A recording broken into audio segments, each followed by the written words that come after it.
Self analysis அது totally miss. மேல ஒரு சரி புதுசா ஒருத்தர் வர்றாரு, ரொம்ப நல்லா பண்ணுவாரு அப்படின்ற ஒரு எதிர்பார்ப்பு மற்றவங்களை போலவே நமக்கும் இருந்துச்சு.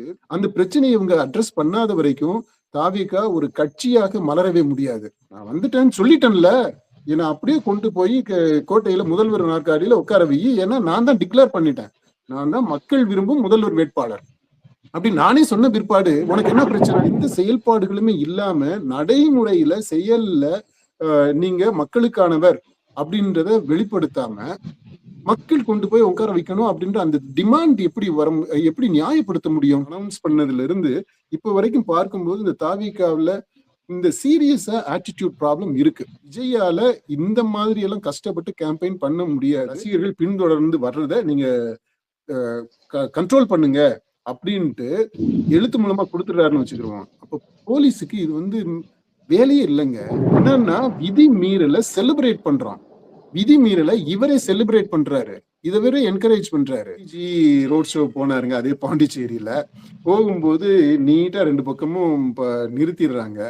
பாக்குறதுக்கு நல்லா இருக்கு. வேறு நூத்துக்கணக்கான ஆட்கள் இதே மாதிரி வெயில்ல நின்னுகிட்டு கிடக்குறேன், வேர்த்து விறுவிறுத்து. அவங்களுக்கு எல்லாம் எவன் தண்ணியா கொடுப்பான்? அந்த மாதிரி செய்ய மாட்டார். அப்படி செய்யறதுக்கெல்லாம் இவருக்கு முடியாது. அப்படி ரோட்டுக்கெல்லாம் இறங்க மாட்டார். தரையில அவர் கால் மட்டும் பட்டுச்சுன்னா இன்னைக்கு நிலவரத்துக்கே பயங்கரமான ஒரு கிளர்ச்சிய, மலர்ச்சிய, புரட்சியவே ஏற்படுத்தி விட்டுருங்க இந்த தேர்தல் களத்துல.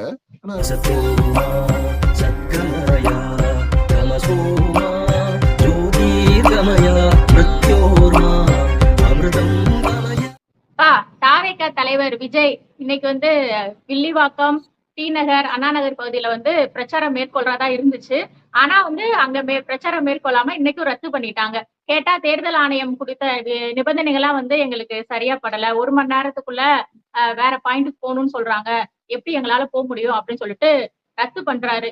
இந்த மாதிரி தேர்தல் ஆணையம் எங்களுக்கு அனுமதி கொடுக்கலன்னு சொல்லி ரத்து பண்ணாங்க, இப்ப அனுமதி கொடுத்து நிபந்தனை கொடுக்குறாங்கன்னு சொல்லி ரத்து பண்றாங்க. அவருக்கு உண்மையாவே பிரச்சாரம் பண்ண பிடிக்கலையா? இன்னொரு விஷயம், குறிப்பா போன தடவையும் வில்லிவாக்கம், டி நகர்ல தான் ரத்து பண்ணாரு, இந்த தடவையும் வில்லிவாக்கம், டி நகர் தான் ரத்து பண்றாரு. ஆதவ் அர்ஜுனாவுக்கும் குஷி ஆனந்துக்கும் பிரச்சாரம் பண்ண அவருக்கு விஜய்க்கு விருப்பம் இல்லையா? இல்ல, நீங்க 2-3 கேள்விய சொல்லிட்டீங்க. ஆனா எல்லாமே வேலிடான பாயிண்ட்ஸ் தான். எல்லாத்துலயுமே உண்மை இருக்கு. அதாவது இத சும்மா ஜாலியா சொல்லிட்டீங்க, ஜோக்கா சொல்லிட்டீங்கன்ட்டு புறந்தள்ளிட முடியாது. முதல்ல இவரு தேர்தல் ஆணையம் கண்டிஷன்ஸ் நிறைய போடுறாங்க, அந்த கண்டிஷன்ஸை நிறைவேற்ற முடியாது அப்படின்றாங்க. இதுக்கு முன்னாடி திமுக அரசு எங்களை போக விடாம 1008 கண்டிஷன்ஸை போட்டு எங்களை முடக்கி வைக்கிறாங்க அப்படின்னாங்க. அதுக்கப்புறம் கோர்ட்டு கீட்டுகள்லாம் போய் எஸ்ஓபின்னு வந்துருச்சு இந்த கரூருக்கு அப்புறம். எஸ்ஓபி வந்த உடனே இந்த மாதிரி எஸ்ஓபின்னு சொல்லிட்டு எங்களை முடக்குறாங்க பாரு, இப்போ இந்த தேர்தல் மட்டும் அனௌன்ஸ் பண்ணட்டும், தேர்தல் ஆணையம் ஆட்சியவே டேக் ஓவர் பண்ணிரும், அதுக்கப்புறம் இவர் முதல்வரே இருக்க மாட்டாரு, இவர் மாஜி முதல்வராயிருவாரு, அதுக்கப்புறம் பாருங்க நாங்க ஒரு நாள் விடாம கேம்பெயின் பண்ண போறோம், தமிழ்நாடே கலங்க போகுது, அதிர போகுது அப்படின்னு ஆதவ் அர்ஜுனா ரொம்ப ரொம்ப வேகமா பேசினாரு. இப்போ தேர்தல் ஆணையம் ஆட்சிய கையில எடுத்துக்கிருச்சு. இந்த தேர்தல் அனௌன்ஸ் பண்ணதுல இருந்து தேர்தல் ஆணையத்து மேல குறை சொல்லிக்கிட்டே தான் இருக்கிறாங்க. இப்ப அதாவது முதல்ல திமுக அரசு குறை சொன்னீங்க, அப்புறம் கோர்ட் மூலமா அப்ரூவ் பண்ணப்பட்ட எஸ்ஓபிய குறை சொன்னீங்க, இப்போ தேர்தல் ஆணையத்தை குறை சொல்றீங்க, மத்திய அரசை குறை சொல்றீங்க. அப்படின்னா மத்திய அரசை குறை சொல்றீங்கன்னு அர்த்தம். இப்போ இதுலதான் புரியல, அதாவது எல்லாருமே ஒன்னா சேர்ந்து விஜய முடக்க பாக்குறாங்களா, என்ன அர்த்தம்னு புரியவே இல்லை. அதாவது நம்ம ஏற்கனவே சுட்டி காட்டி இருக்கிறோம், மற்றவங்க மேல தப்பு இருக்கலாம், அரசு திமுக கண்டிப்பா விஜய் வளர்றத விரும்பாது, பாஜக விரும்பாது, யாருமே விரும்ப மாட்டாங்க. அது எப்படி ஒரு எதிர்கட்சி வளர்ந்து என்ன அழிக்கிறதுக்கு நான் அலோவ் பண்ணுவேனா? அலோவ் பண்ண மாட்டேன். அப்போ அவங்க விஜய பிடிக்கல, விஜயனுடைய வளர்ச்சியை தடுக்க பாக்குறாங்க அப்படின்றத கூட நம்ம புரிஞ்சுக்கலாம். ஆனா இப்ப தேர்தல் ஆணையத்தையும் குறை சொல்றாங்க. தேர்தல் ஆணையத்து மேலதான் அவங்க அவ்வளவு நம்பிக்கை வச்சிருந்தாங்க. இப்படி எதையுமே விடாம ஆரம்பத்துல இருந்து கடைசி வரைக்குமே எல்லாரையும் குறை சொல்லிக்கிட்டு வர்றாங்க. அதை நம்ம கவனிக்கணும். ஒருத்தர் 2 பேரு முடக்க பாக்குறாங்க, குறுக்க இருக்கிறாங்க அப்படின்னா அதை நம்ம புரிஞ்சுக்க முடியும், ஏத்துக்கலாம். அதுல உண்மையா கூட இருக்கலாம், உண்மையா இருக்குன்னே வச்சுக்கிருவான். ஆனா இப்படி ஒட்டுமொத்தமா எல்லாரையுமே தொடர்ந்து குற்றம் சாட்டிக்கிட்டே வர்றாங்க. இதுல ஒரு தடவை கூட, ஒரு இடத்துல கூட, ஒரு அக்கேஷன்ல கூட தாவேகா செயல்பாடுகள்ல ஒருவேளை நம்ம சிலதை மிஸ் பண்ணி இருந்திருக்கலாம், ஒருவேளை இதை இப்படி நம்ம மாற்றி செஞ்சிருந்திருக்கலாம், இதை இந்த மாதிரி செய்யறதுக்கு பதிலா இப்படி செஞ்சிருந்தா இந்த பிரச்சனையை தவிர்த்து இருக்கலாம் அப்படின்ற அந்த சிந்தனை இருக்கு பாத்தீங்களா? செல்ஃப் இன்ட்ராஸ்பெக்ஷன் இருக்கு பாத்தீங்களா? செல்ஃப் அனாலிசிஸ் அது டோட்டலி மிஸ்ஸிங்க. இது ரொம்ப ரொம்ப எனக்கு எனக்கு நான் ஒரு அப்ஜெக்டிவா நான் பாக்குறேன் இப்போ எல்லாத்தையுமே. விஜய் மேல சரி புதுசா ஒருத்தர் வர்றாரு, ரொம்ப நல்லா பண்ணுவாரு அப்படின்ற ஒரு எதிர்பார்ப்பு மற்றவங்களை போலவே நமக்கும் இருந்துச்சு. அதை வெளிப்படையாகவே நம்ம தெரிவிச்சிருக்கிறோம். பல இதுகள்ல ஒரு அக்கறையோட சில விமர்சனங்கள்லாம் முன் வச்சிருக்கிறோம். ஆனா கடைசியா இப்ப பார்த்தோம்னா தொடர்ந்து அவங்களுடைய செயல்பாடுகள், அந்த attitude, approach to politics, the kind of values they are promoting and try to inculcate in the followers, அதெல்லாத்தையுமே பார்க்கும்போது இது அடிப்படையில ஏதோ இதுல இந்த அமைப்பு ரீதியாக, உளவியல் ரீதியாக, அரசியல் கோட்பாடு அந்த விதத்திலேயுமே கூட பார்த்தா இதுல பிரச்சனை இருக்கு அப்படின்னு தான் சொல்ல தோணுது.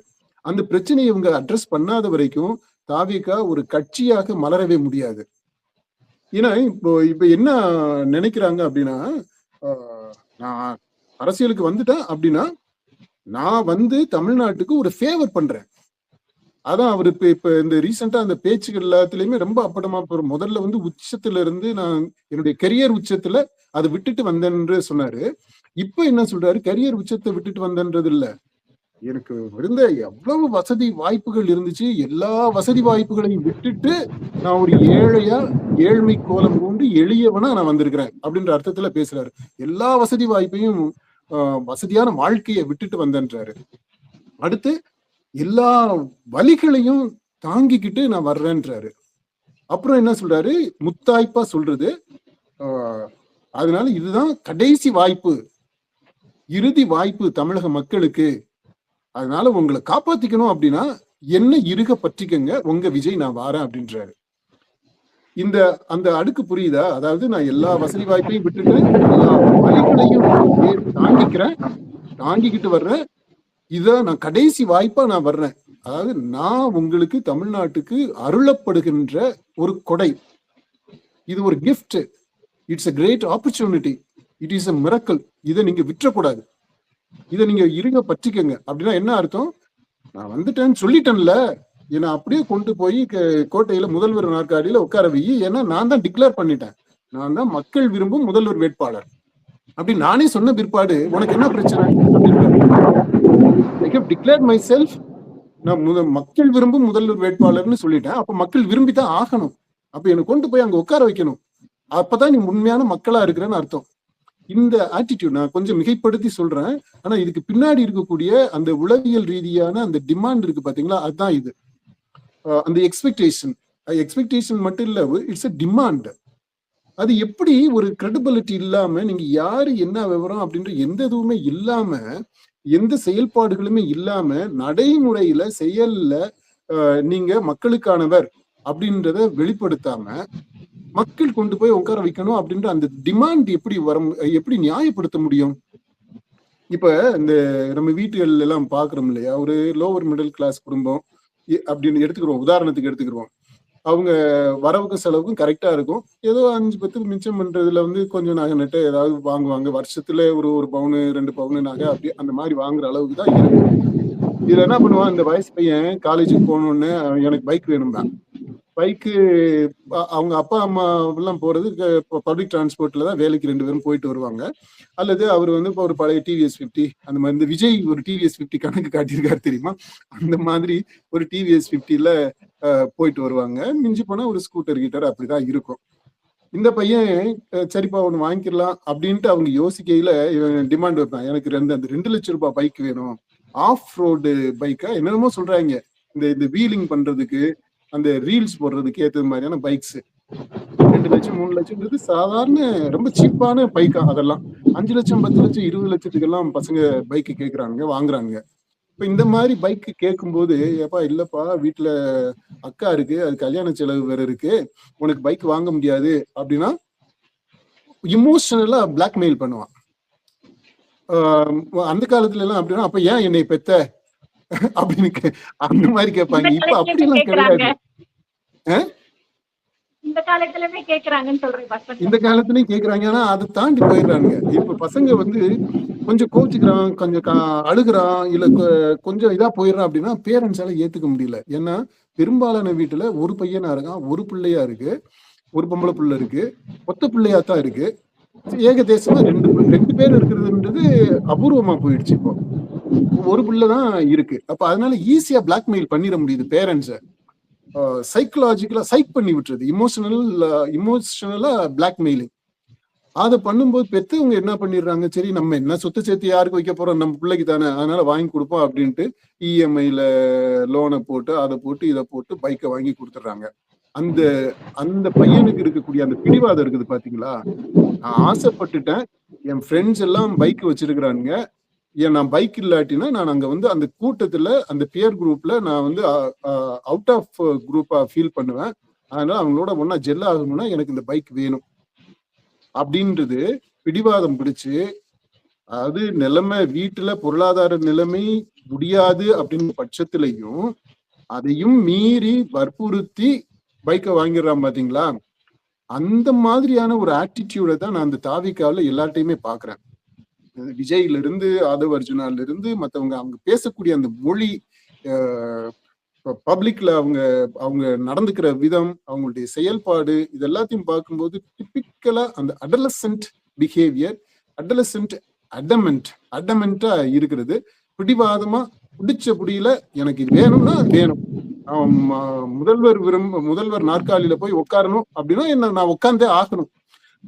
எப்படிப்பா உட்காருவா அப்படின்னா நான் சொல்லிட்டேன், எனக்கு வேணும்னா நீ தான் பண்ணணும், இதான் கடைசி வாய்ப்புன்னு சொல்லிட்டேன்ல, கொண்டு போய் என்ன உட்கார வை, நீ என்னப்பா செய்வ அப்படின்னா நான் என்ன பண்ணுவேன், நான்லாம் இதுக்கு மேல ஒண்ணும் செய்ய முடியாது, நான் கேட்டுட்டேன், ஆசைப்பட்டுட்டேன், உன்கிட்ட சொல்லிட்டேன், அது செஞ்சுதான் ஆகணும் அப்படின்ற அந்த இதுதான் ரொம்ப தூக்கலா வெளிப்படுது.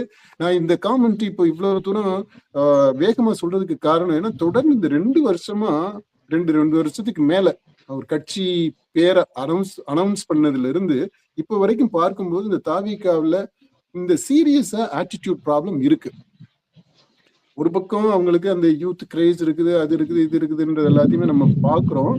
அதையுமே நம்ம டீப்பா அனலைஸ் பண்ணணும், அது டீகோட் பண்ணணும், அதுக்கு உள்ள இருக்கக்கூடிய டிமித்தாலஜைஸ் பண்ணணும். அது ஒரு பக்கம் இருக்கு. இப்போ அது இருக்க இந்த பாயிண்ட எடுத்துக்கிட்டோம் அப்படின்னா கேம்பெயின் விஷயத்த இந்த கான்டெக்ட்ல பார்க்கும்போது கண்டிப்பா அவங்களுக்கு கேம்பெயின் பண்றதுல எல்லாம் இஷ்டம் இல்லை. விஜயால இந்த மாதிரி எல்லாம் கஷ்டப்பட்டு கேம்பெயின் பண்ண முடியாது. இத முன்னாடியே ஒரு தடவை நம்ம தெளிவா சொல்லி இருக்கிறோம். அவருக்கு அதாவது அவருடைய இயல்புங்க அப்படி, அதாவது அப்படி வளர்ந்த விதம் ரொம்ப கோசியா ஒரு சொபிஸ்டிகேட்டடா அப்படி வாழ்ந்துட்டாரு. அப்புறம் சினிமாவில் போன சினிமாவில் நட்சத்திரங்களுக்கு இருக்கக்கூடிய இது இருக்கு, ஐயோ கடவுளை விட ரொம்ப இதா பார்த்துப்பாங்க, பார்த்து அம்பிட்டு அவ்வளவு எடுபடி வேலைகளும் செய்யறதுக்கு எல்லாருமே இருப்பாங்க. ரொம்ப பர்சனலா செய்யக்கூடிய வேலைன்னு ஒண்ணு இருக்கும் பாத்தீங்களா, 1-2 வேலை.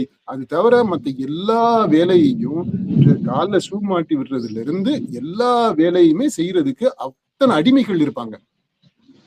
அதை சந்தோஷமா செய்யறதுக்கு அடிமைகள் அவ்வளவு பேர் இருப்பாங்க. இப்போ அப்படிப்பட்ட ஒரு கலாச்சார பின்னணியிலிருந்து வந்தவர் விஜய். அவரு இது வரைக்கும் இந்த கேம்பெயின் போறன்ட்டு இந்த வீக்கெண்ட்ல போறதுக்கு முயற்சி பண்ணாரு பாத்தீங்களா, அதுவே மிகப்பெரிய விஷயம். Actually it is a miracle, wonder. அவர் வந்து கேம்பெயினுக்கு போனது அப்படின்றதே, இதுக்கு முன்னாடி போனது. இப்போ இங்க வந்து சென்னையில பாத்தீங்கன்னா திடீர்னு வெயில் அடிக்குது, திடீர்னு மோடம் போட்டுக்கிட்டு இருக்கு, மழை பெய்ய போறது மாதிரி இருக்கு, மிரட்டலா இருக்கு. அப்புறம் சென்னை சிட்டி டிராபிக்ல நசன்னு கிடக்கு, வேர்த்து விறுவிறுத்து, ஐயோ இந்த இவ்வளவு பிரச்சனைகள் இவ்வளவு கஷ்டங்கள் எல்லாத்தையும் ஏத்துக்க முடியாது.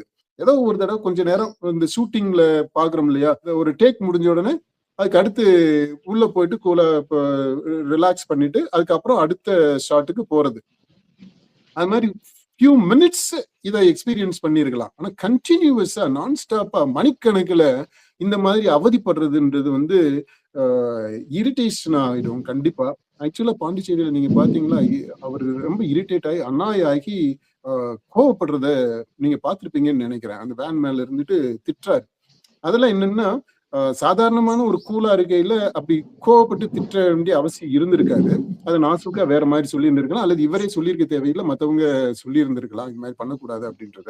ஆனா இவர் சொல்றாரு, அதாவது அதான் அந்த நசன்ட்டு வேர்க்கும் போது அந்த வெயில், அதாவது எப்படின்னா ரெண்டும் மிக்ஸ் ஆகி வருது.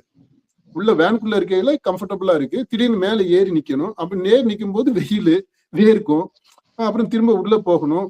அது பிசிக்கலாவே கொஞ்சம் இம்யூனிட்டி கம்மியா இருக்கிறவங்களுக்கு எல்லாத்துக்குமே அதை அஃபெக்ட் பண்ணிடும். ஸோ அந்த மாதிரி சிரமங்கள் நிறைய இருக்கு பிசிக்கலா. இந்த சிரமங்கள் எல்லாம் இதெல்லாம் அவர் பழகாதவர், அவரை குற்றமா சொல்லல, இதெல்லாம் அவருக்கு பழக்கம் கிடையாது. இத இந்த 51 வயசு 52 வயசு 51 52 அப்படின்றது அவருக்கே நிச்சயமா இல்லை. சரி, ரெண்டுக்கு இடையில அந்த 52 வயசு 51 வயசுன்னு வச்சுக்கிறோம். 51 வயசுல இதுக்கு அப்புறமா அவர் வந்து இதெல்லாம் கத்துக்கிட்டு அட்ஜஸ்ட் பண்ணி வரணும் அப்படின்ற தேவையும் இல்லைன்னு தான் நான் நினைக்கிறேன். இப்போ இதுதான் நிலைமை. அதாவது கூடிய வரைக்கும் இந்த கேம்பெயின் போறதை தவிர்க்கிறதுக்கு காரணங்கள் அவங்க பார்த்துக்கிட்டு இருந்தாங்க. இப்போ தேர்தல் ஆணையம் போட்ட அந்த கண்டிஷன்ஸ் நடக்க முடியாது. எங்க 1 மணி நேரத்துல போக முடியாதா? எப்படினாலுமே உங்களுக்கு வந்து ரோட கிளியர் பண்ணி கொடுத்துறாங்க, நீங்க போறதுன்னா போகலாம். ஆனா நீங்க தான் உங்களுடைய ரசிகர்களை கொண்டு வந்து பின்னாடியே வர வச்சுக்கிட்டு இருக்கிறீங்க. அவங்கள கண்ட்ரோல் பண்ணி இப்ப நீங்க மட்டும் சரின்னு சொல்லிட்டா, அதாவது தாவேக்கால விஜய் ஓகே என்னுடைய ரசிகர்கள் பின்தொடர்ந்து வர்றதை நீங்க கண்ட்ரோல் பண்ணுங்க அப்படின்ட்டு எழுத்து மூலமா கொடுத்துடுறாருன்னு வச்சுக்கிறோம். அப்ப போலீஸுக்கு இது வந்து வேலையே இல்லைங்க. அடி நடத்துருவோம் அப்படின்னு நின்னாங்கினாலே போதும், போலீஸ் நின்னாலே போதும், இந்த பசங்க எல்லாம் ஓடி ஒளிஞ்சிருவான், எவனும் வரமாட்டான். என்னன்னா விதி மீறல செலிப்ரேட் பண்றான். விதி மீறல இவரே செலிப்ரேட் பண்றாரு, இதை வேற என்கரேஜ் பண்றாரு. இப்ப பாண்டிச்சேரியில எடுத்துக்கீங்களேன், எங்க வழக்கமா இந்த டவுன் பஸ்ல எல்லாம் பஸ்கள்ல நம்ம போகும்போது பார்த்திருப்போம், கரம் சிரம் புறம் நீட்டாதீர்கள்னு அப்படி எதுகை மோனையோட எழுதி போட்டிருப்பானுங்க பஸ்ஸுக்குள்ள. அதாவது கையை வெளியே நீட்டக்கூடாது, தலையை வெளியே நீட்டக்கூடாதுங்க. இது பாதுகாப்பு நடவடிக்கை. ஆனா இவரே என்ன பண்றாரு, திடீர்னு ஒரு டீனேஜரா மாறிட்டு பக்கத்துல வர்ற வேன்ல மேல இருக்கிறவனுக்கு இங்க இருந்து அவரு சோடா பாட்டுல ஏதோ ஒரு கூல்ட்ரிங்க்ஸ் பாட்டுல வந்து எடுத்து முதல்ல நீட்டுறாரு. ரீச் ஆகல அப்படின்னு உடனே இவர் உடம்பு பாதி உடம்பு வெளியில வருது, கை வெளியில வருது, தலை வெளியில இருக்கு, உடம்பு கை வெளியில இருக்கு, உடம்பு பாதி உடம்பு வெளியில இருக்கு. ரோட்ல போகும்போது 2 பேர் பேரலா வண்டி போறதே அதான் அது விதி மீறல் அப்படின்னு அவங்க எடுத்துக்கல. இது எல்லாத்தையுமே அவங்க செலிப்ரேட் பண்றாங்க. இவரே அப்படி பண்றாரு. இப்ப இவர் இப்படி பண்ணும்போது ஓடுற வண்டியில பக்கத்துல இன்னொரு வண்டி மூவிங்ல இருக்கு, 2 வண்டி மூவிங்ல இருக்கும்போது மூவிங்ல இருக்க ஒரு வண்டியில இருந்து எப்படி இவ்வளவு தூரம் உடம்பு வெளியில நீட்டி கையை வெளியில நீட்டி இன்னொரு மூவிங்ல இருக்கிற வண்டியில இருக்கிறவனுக்கு கொடுக்க முடியும்? என்னத்தை கொடுத்தாலுமே அது என்ன மாதிரி சூழ்நிலையா இருந்தாலும் இதை வந்து கண்டிப்பா அவர் தடுத்து இருக்கணும். இப்ப இந்த மாதிரிதான் அவரு ஒரு ஆர்வத்துல அப்படி பண்ணிட்டாரு. ஏன்னா ஹைலி எக்ஸைட்டட், அந்த எக்ஸைட்மெண்ட்ல இப்படி பண்றாரு. இப்ப இவரே 51 வயசு ஒரு ஆளு, ஒரு கட்சியினுடைய தலைவர், அவரு வயசுக்கு வந்து 2 பிள்ளைகளோட அப்பா. இப்ப அந்த பையனுக்கு வந்து ஜெய்சன் சஞ்சய்க்கு கல்யாணம் பண்ணியிருந்தா இப்ப இவர் தாத்தாவா இருந்திருப்பாரு. அப்படி தாத்தாவாகக்கூடிய வயசுல இருக்கிறவரு இவ்வளவு தூரம் ஒரு அடலசன்ட் மாதிரி, ஒரு டீனேஜ் பையன் மாதிரி இவர் பிஹேவ் பண்றாரு.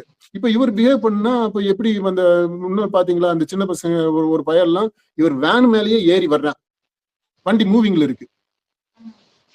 அதுக்கு முதல்ல நீங்க பாத்தீங்கன்னாக்க அவர் கார்ல வர்றாரு, அதெல்லாம் 5 கோடிக்கு மேலன்றாங்க அந்த காரு விலை. இந்த கருப்பா ஒரு காரு, என்னமோ ஒரு பேர் சொன்னாங்க, நமக்கு அதெல்லாம் தெரியல. அந்த மாதிரி 5 கோடி மதிப்புள்ள அந்த காரு அது மூவிங்ல இருக்கு. அதெல்லாம் அந்த பையன் அதுல மேல ஏறுறாங்க, ஏறி நீச்சல் அடிக்கிறது மாதிரி தவந்து போறான். அதுல ஏன் செய்யாம இருப்பான்? அப்போ இவர் இப்படி செய்யும் போது அப்புறம் இவர் மேல இருந்துகிட்டு அவன் வீசி விடுறத கண்டிக்கல, அதை கேட்ச் பண்றாரு, இதை கேட்ச் பண்றாரு. அப்புறம் கீழே இருந்து மூவிங்ல இவர் இருக்கும்போது ஓடி வந்து கொடுக்குற கிஃப்ட வாங்கிக்கிறாரு. அதாவது தர்பூசணியெல்லாம் ஒரு தூக்கி போட்டாங்க பாத்தீங்களா? அவர் குடிக்கலன்னு சொன்னோனே வண்டிக்குள்ளேயே விழுந்துருச்சு அவர் பிரச்சாரம். ஆமா. அதாவது எப்படின்னா, இப்ப இத மோடிஜி ரோட் ஷோ போனாருங்க. அதே பாண்டிச்சேரியில. போகும்போது நீட்டா 2 பக்கமும் நிறுத்திடுறாங்க. பார்க்கறதுக்கும் நல்லா இருக்கு. ரோட் ஷோ பார்க்கறதுக்கும் ஒரு ரொம்ப கௌரவமா, டிக்னிஃபைடா ஒரு ஒரு ஒரு பிரம்மாண்டமா இருக்கு பார்க்கறதுக்கு. அந்த மாதிரி இவருக்கும் செய்ய முடியும். இவரு வாலண்டியர்ஸ வச்சாங்கன்னா செய்ய முடியும். ஆனா இவரே அப்படி நடக்க மாட்டேன்றார். மோடிஜி எங்க எப்பாவது நீங்க பார்த்திருக்கீங்களா? அவர் அடிக்கடி இந்த இது போறவரு. ஆக்சுவலா இந்த ரோட் ஷோன்ற கான்செப்டே தமிழ்நாட்டுல பரவலா பாப்புலர் ஆனதுக்கு காரணமே பிஜேபி தான். அவங்க தான் அத பாப்புலர் ஆக்கி விட்டது. அதுக்கப்புறம் விஜய் இது மத்த கட்சிக்காரங்களும் அதை பிக்கப் பண்ணிக்கிட்டாங்க. டிஎம்கேல இப்போ ஸ்டாலினும் அதை பண்ணிட்டு இருக்கிறாப்புல. இப்ப இந்த மோடிஜி போகும்போது எங்கேயாவது இந்த ரோட் ஷோல இது மாதிரி கேட்ச் பிடிச்சு விளையாண்டு இருக்கிறாரா? செஞ்சதே இல்லை. இது மாதிரி அவர் வண்டிக்கு முன்னாடி ஓடி வந்து விழுகிறது அது இது அது மாதிரி நடந்ததே இல்லை. ஆனா இவரு அப்படி எல்லாரும் அதாவது அவருடைய பிஹேவியரே விஜயுடைய பிஹேவியரே இந்த ஜென்சி கூட அதாவது முதிய ஜென்சி இருக்கிறாங்க. இந்த 90s பிறந்தவங்க, நான் 96க்கு அப்புறம் பிறந்து இந்த 2005 வரைக்கும் பிறந்த அந்த ஒரு குரூப், ஒரு 10 வருஷத்துல பிறந்தவங்க, அவங்க எல்லாமே ஓரளவுக்கு மெச்சூரா இருக்கான். இந்த 2000க்கு அப்புறம் பிறந்த இந்த 2K கிட்ஸ் இருக்கிறாங்க இல்லையா, அந்த ஜென்சி, அதாவது இளைய ஜென்சி, அவங்க தான் இப்ப டீனேஜரா இருக்கிறவங்க.